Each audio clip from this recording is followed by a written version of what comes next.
go. Today we're going to illustrate something about gait and walking. We're going to show you how we put things together. Most people who walk aren't really necessarily connecting in the best way, in the optimal way. As a result, you have too many compressions, too much tightness. This can all be eliminated by following what I call basic code, what we've been describing in our program of core movement integration. And the basic code of walking has been written a long time ago into the brain, millions of years ago. And it says, and there are different ways in which we can use it, but the basic pattern goes something like this. So if I want to walk, I need to gather the energy to move forward. So you'll notice that I start here and I'm going back, and you see a walking form shown by standing on one leg. I could also demonstrate by just illustrating on the other leg, and we have a walking form. Now there's a lot in this. There's a lot of, we'll call, complexity going on that you can't see. We're going to create some designs and pictures and ways in which you can see. So one of the things I'm going to show you, and we'll use the skeleton in a moment, is that every time I do this movement, actually these joints are moving. This is called the trochanter or the femur or the leg bone. The leg bone turns me, lifts me up, and then I come through to the other side, and I wind up again and come through to the other side. But what you don't see is what's happening down on the leg all the way to the foot. People have a lot of foot problems. They try to solve it in various ways. Look, the foot gets deformed because they're landing like this. You can see the foot deviation. They're landing like that. They're landing like this. And there's problems. And then you try to solve it by putting an orthotic or some arch support. It doesn't work because that foot is got to function in sync with all the other joints, and it should work perfectly fine. The foot should flatten out and spread, and every time I take a step, the foot should simply carry through. I shouldn't be working hard with the foot, landing hard on the foot, jamming the foot, creating bunions, creating joint distortions, creating Norton's neuromas and arch difficulties and ankle problems and tightness in the calf, all unnecessary, and it will not be solved by putting arch supports under your feet, but rather by restoring the way the foot should be moving, driven by the power here. So let's now switch over to a skeleton. We've mapped him out a bit. So when he's doing the walk, seen from a side point of view, you'll see that this, here it is, the femur, it kicks, it winds up and kicks. And you see that joint, that's a big lever that drives the energy, gathers the energy, goes right up to the spine. Watch this. Every time he kicks, the spine turns. Look at this. The spine turns, the ribs turn, the pelvis turns, the trochanter turns, the leg turns, and we go down the line. So here's the walking gait seen on a skeleton, and representing what's called the direction of forces at work in your body. Now, if I stiffen here, he's going to suffer here, he's going to work hard here, and he's going to make these muscles really strain. Imagine driving the car again with the brakes on.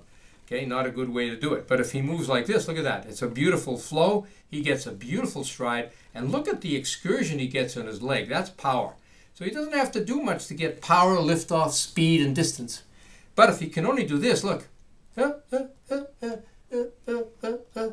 Or just this. A lot of people walk like this. Or they'll walk like this. You can see why they need hip joint replacements, knee problems, and surgeries, and low back goes. All unnecessary. Here's how the action. You can see it. Look at that work. Now, let's take a look down here. You'll never see this body and bone until you touch it, and we're going to demonstrate. There's a joint there. That's called a fibular joint. That's that bone on this other one, the tibia, and it's got to move in there a little. It's got to slide, because every time it does slide, guess what's happening? It's transmitting that force down through the compartment, which is in here, making the muscles work properly. Look at this, going into that joint with the other end of it, called the talus, and look at this, the foot will respond beautifully every stroke. Every stroke works perfectly well if it's in sync, but if the foot works hard, you're going to have problems. If the knee is off-centered, you're going to have problems. If you're not getting enough thrust, you're going to have problems. And there's his gait. Look at that. A little plastic skeleton showing us how to walk beautifully. So here's our map illustrated anatomically, a vector of force represented by this kinesio tape here, this nice connecting line. And if he had a brain, he'd be reading that path. We call that a circuit or a path, right? That transmits everything in sync, and there we are. Okay, so now we're going to demonstrate this live on a real person in real motion.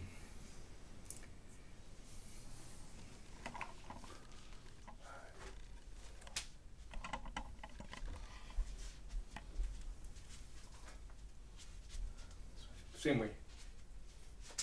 Okay, so you're gonna have to move the camera. I turn the camera against the wall.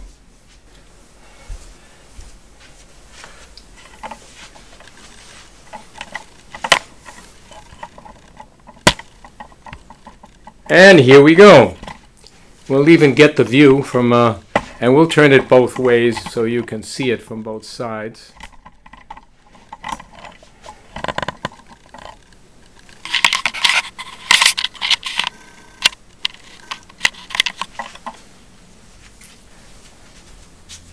So,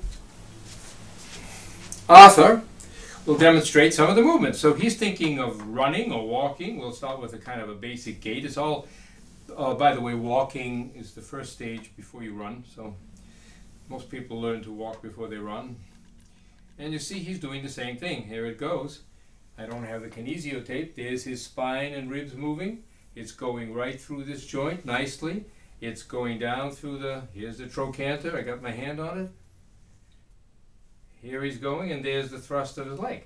And he's getting a little more excursion. Now, if he wants to go a little faster, stronger, you see, he needs to get a little more. So there's going to be a key relationship right here to that joint. Here it is. I've now got my hands on it. I am the tape. But I'm stimulating the brain to say, here's a connection. Look at that. Every time he moves this, that moves. Now, if it doesn't move and it stays stuck, this knee is going to be stuck and there's going to be nothing happening. Look at that. It's like a log. Okay? He's going to be just striking that foot on the ground without much action. Foot's going to be under strain. It's got small muscles, small bones. It's not that big. It doesn't want to be loaded with weight. But if it moves, watch this. Look at this. The excursion will continue. And then I got to get the wind up, and then we get the thrust. So I can actually, with my hands, designate the movement, connect the parts, and at the same time do the myofascial release, get the muscles in shape, get the fascia all in sync. You see and there it goes, and here's the other end of the fibula. Look at that, turning the joint.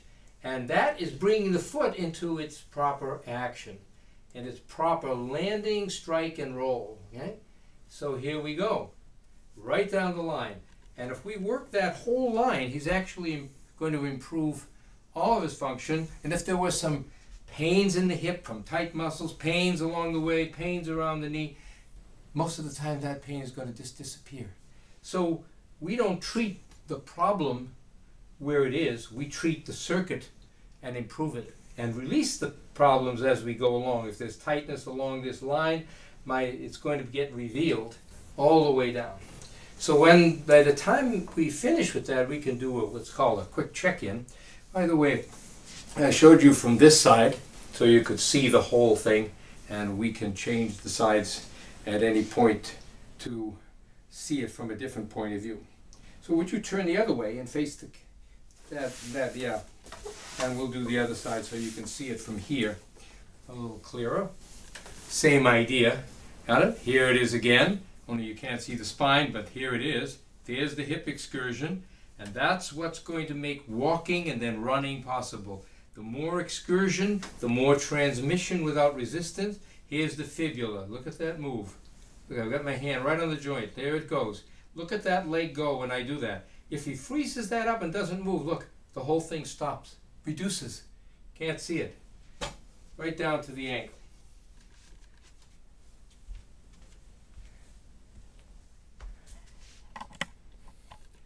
Let's zoom in a bit to get a little more clarity on that if we can see it a little better. I'm going to turn up the juice here so you can maybe get a intimate view.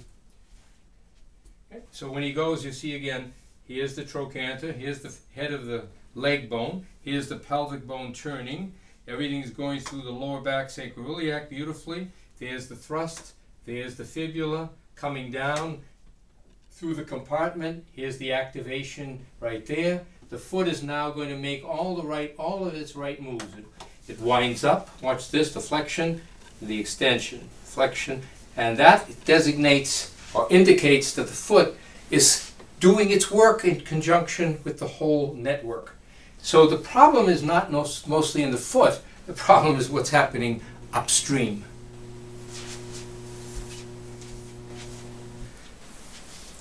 Would you like to demonstrate, Arthur, some of the moves that we can teach people? In other words, now, okay, you can't always have a therapist with you. You, at some point, want to be able to take care of yourself. And so we want to teach you, as they say, teach a person to catch fish. Here's a way of doing it. So we can adopt some easy positions. Walls are common. I think we're pretty plentiful in our culture. We can find them anywhere. He's doing it by just putting his foot on the wall. And he can use his hands to touch those parts. He can touch along the way to make sure that some of the joints are moving the way he thinks they're moving. You can check it out. When you put your hands on, you get a real strong read of what you're really doing. There he goes. And you can see the whole thing coming into play just by using a simple wall exercise, putting the foot on the wall and monitoring the whole movement. Arthur, you have any descriptions you want to add to that? Maybe you got a couple more? This is exactly the same move that we did. And once your foot is against the wall and you start the wind up, right? If you leave it on the wall, you'll see that there's a supination or an arch. And then as you step over the foot, you collapse the foot and you take advantage of all the ligaments and muscles and fascia of the foot as a shock absorption as you walk through or run through the foot. And as you do this movement, there's this flow from the rotation and extension of the pelvis, which allows the movement to go from the middle of the heel through the pronating or collapsing arch to the big toe. And I always say if it were to work the other way and we were to move to the little toe after a few 100,000 years, our little toe would be our big toe. Because that's where the big toe is big because of the way it's being used. So there's your automatic. You don't have to do anything with any muscles of the foot or the calf. They just connect the movement of the pelvis to the reflection of that movement in the transfer of forces through the ankle and each joint of the foot. Would you like to now demonstrate that in another position so people can see it, how different, we can do it in different ways, sitting, and then we'll do it standing, right? So that is a pretty straightforward duplication of the line.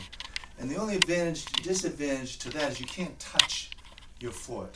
So you could take, and you can do this in many configurations, I'm creating a wall, and I could touch what's called the talus.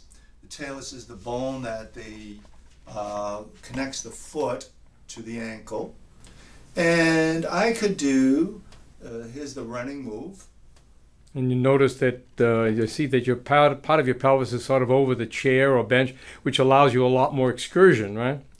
And now what I'm looking for is I can touch the talus, and what I want to feel on the talus is that it does not do any radical movement. You can feel that there's forces going through it, but the forces, there's a lot of movement at the hip, there's less movement at the knee, there's less movement at the ankle, but there's only the forces are driving the ankle. I'm not wiggling my foot in and out. The forces are flowing through it, much like the wave going through the ocean.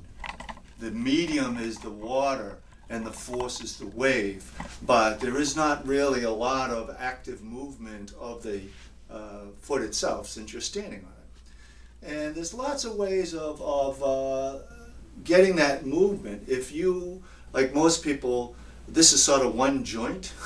It sort of does not flow. You can create that movement from other parts of your body. For instance, I can think hip, but that's kind of close to the ankle, so I could say, well, what if I thought ribs? And as I move my ribs, I'm thinking ribs, and that will just create a more natural flow so that you differentiate the two. And we don't always walk on even terrain, so you can get some of these other movements so that you have a foot that stays level on the ground, right? In this case, the ground is level, but my hips are reflecting uneven terrain. In reality, it would be the other way around. The ground would be uneven and it would tilt my hips. But this is something we could control. You could play the same thing as standing. If I was to, let's see, I can do it perhaps this way, and I do the same movement so you can see it. As I step on the foot, when in walking, you strike closer to the heel, and then somewhere, the arch is collapsing. You know, when I start to step, there is a little arch, just like in your hand. As soon as I just pull my hand up, you have a natural curvature of the hand, you have a natural curvature of the foot, and then when you push down on the hand and you push down on the foot, that displaces and spreads the foot and spreads the forces. So right now, as I'm turning... Yeah, doing the left leg now. Yeah, there it's more visible. There we go. Okay. You can see it easier. And maybe we can do the ultimate demonstration right now. As he's doing it, you can see that he's putting together everything that we started. Look, there's the spine, there's the trochanter, there's the excursion, creating power. Guess where? It's going right through that joint. And if you track it down, it's going to end up, look, to the ankle and spread the foot. That's it. That improves your walk. That saves your foot, probably your knees as well, your hips, and you get a beautiful gait. And becomes the basis for walking as well as for running. And one very important point, it's useful to think of the leg and the gait ending actually at the ankle rather than the foot, because here's a rotational move of the hip. If I continue it on and my foot was locked to my ankle, it would move left to right, which does not exist when you're standing on it. So the movement, that circular or rotary or spiralic movement, has to occur at the ankle. So the ankle is reflecting the forces that's going in it. So you have to differentiate at the ankle, not at the foot. So you won't see, you obviously are not going to be seeing any of this left and right rotation of the foot. You will see rotation left and right of the ankle, which creates pronation, supination of the foot. Yeah. Notice one other thing is that every time he pushes off here, this knee is not turning inward or like that, but is actually tracking exactly right. Even though it's the movement is spiralic, look, the knee's direction is practically over the big toe. So that's why you never have a knee problem if you walk or you run this way. And there's some very other interesting points around the anatomy of it. We have 3 hamstrings. They're not all going in the same direction. So in much the same way as the bridle on a horse, if you want the horse, here's the horse's head, and you have the reins of a horse, and you want the horse to turn a certain way, well, you pull up on one, and the other one would go, and that would turn the horse's head. Well, if these are, the medial hamstrings, and this is the lateral hamstrings, this is what the hamstrings are doing, which is reflecting the movement of the what they attach to, which is the pelvis. So you get one hamstring, the lateral or the biceps femoris, is lengthening, and the other hamstrings are basically stabilizing, which allows where the hamstrings are attached, which is the fibula. It allows that to move at a greater excursion than the weight-bearing bone, which is the tibia. So in one sense, the fibula is walking around the tibia. Good.